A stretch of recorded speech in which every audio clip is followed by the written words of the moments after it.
61 News at 10 starts now.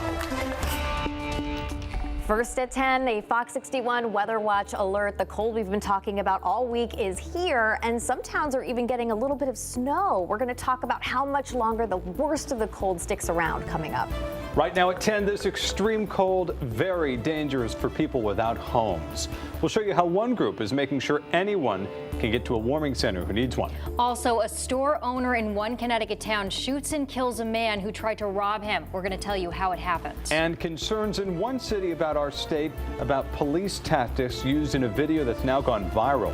We'll have the latest on the investigation tonight. But we begin tonight at 10 with that weather watch alert as the state of Connecticut is feeling dangerous wind chills tonight. Here's a look at the current wind chills across the state, and this bitter freezing cold is expected to stay for tomorrow.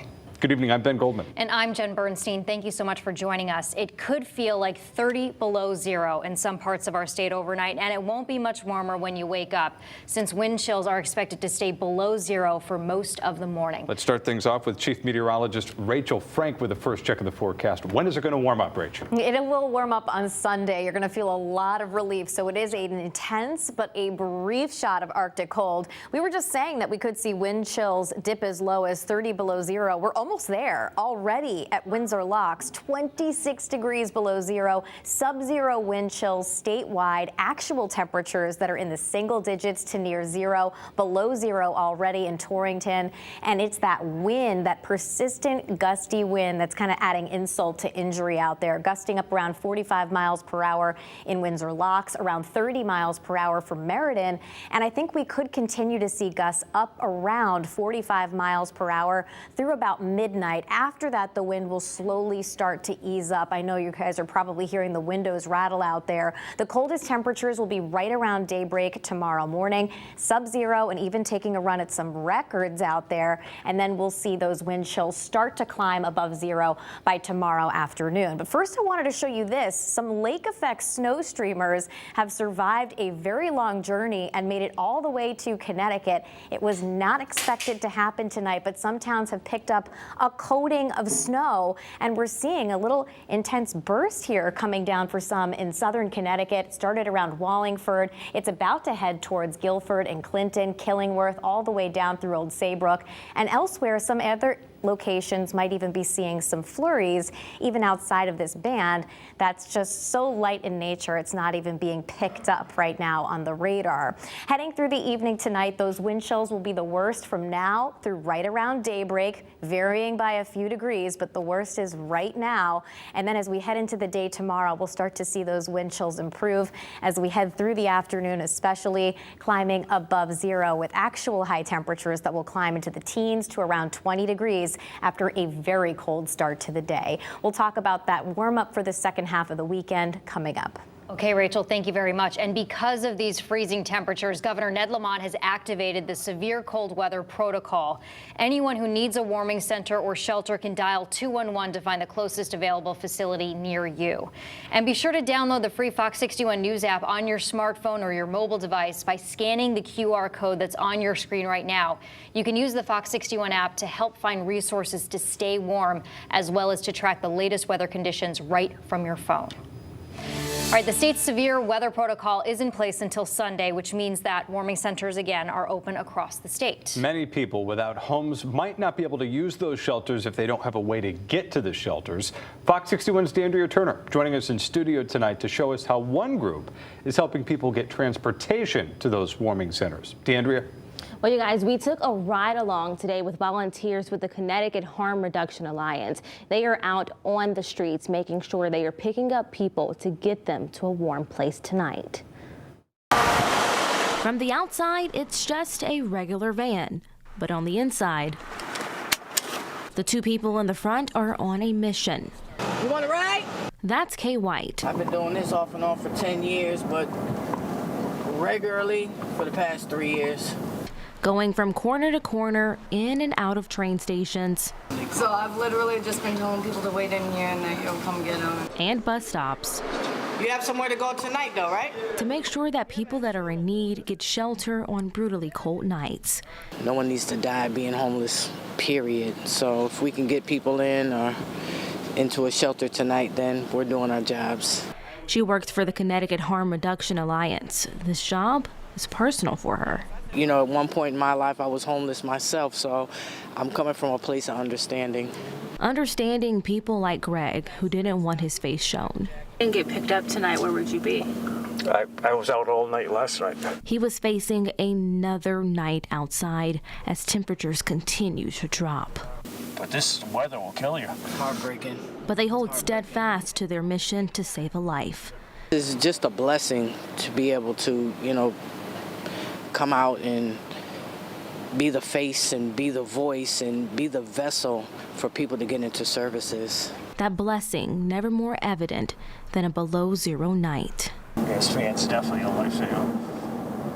Now, if you know someone who is in need of shelter tonight, they can go to 110 Washington Street or 333 Homestead Avenue here in Hartford.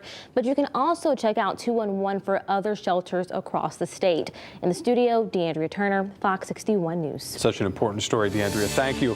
During this bitter cold, many shelters across the state are expanding their services to help as many people as possible, and new funding was announced today to help them out in doing so. Connecticut senators joined Governor Ned Lamont in New Haven to talk about an $18 million grant Connecticut's getting. That money will support the work of the Housing Department as well as the Mental Health and Addiction Services Department. That's what this grant is really all about. Outreach, getting to individuals quickly, finding them, and then impactfully tailoring services that meet their needs. The $18 million will be given out over 3 years to support a variety of services. For more information on any cold weather information, you can text the word cold to 860-527-6161. If you do that, you'll receive all the information needed on the latest forecast, cold weather tips, and the latest on school and business closing as well. Very simple here. Just text the word cold to 860-527-6161. And we are following breaking news just over the state borderline in Massachusetts tonight. A baby girl has died and a woman from Winstead is in the hospital after a tree fell on a car in Southwick. Fox 61's Sarah Sanchez joins us in the Breaking News Center with what we've learned so far tonight. Sarah. Well, Ben and Jen, the district attorney in Hampton County says Southwick police responded to a crash on Feeding Hills Road just before noon today. They believe strong winds caused a tree to fall, ultimately crushing a car. A baby in the car, the driver's niece, was killed. The woman driving the car is from Winstead, and firefighters freed her from the car. She was taken to the hospital with serious injuries. Massachusetts State Police and Southwick Police are investigating this case. Of course, we'll bring you updates if we learn new information. In the Breaking News Center, I'm Sarah Sanchez. Jen. Just really, really sad. Sarah, thank you. Keep us updated. All right, new at 10, a New Haven man will spend 20 years in prison for tying up two people in his apartment and torturing them. New Haven State's attorney says 29-year-old Joshua Martinez was convicted of first-degree assault and intentional cruelty. Court records say in November of 2018, Martinez tied up two people after he got into a fight with one of them. One of the victims was also cut with a knife, burned with cigarettes and hot wax, and forced to take sleeping pills. The other victim eventually escaped, and a security guard called 911. A store owner in East Hartford shot and killed a man when that man tried to rob his East Hartford business. Police identified the suspect killed as 26-year-old Jashar Haslam of Hartford. They say that Haslam and another suspect walked into Humble and Paid Company around 10:30 wearing ski masks. One of the suspects pulled a gun, shooting the owner in the back, but the owner didn't go down without a fight. Another struggle ensued, and the store owner responded fire with his own two legally licensed firearms and returned fire to the suspect.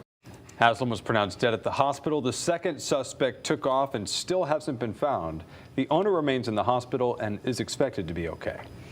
Waterford police arrested 4 men suspected of fraud at a bank. One man is from Bridgeport and the other 3 are from the Bronx. Officers received a call about fraudulent activity at Citizens Bank on Boston Post Road just before 1 Wednesday afternoon.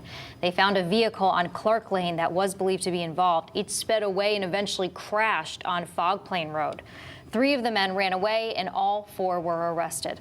They're being held on $75,000 bond. New at 10 tonight, a North Haven man was arrested after police say he stole someone's mail and fraudulently cashed a check for nearly $30,000. Woodbridge police say 19-year-old Nicholas Judd is facing 2 charges tonight, including first-degree larceny.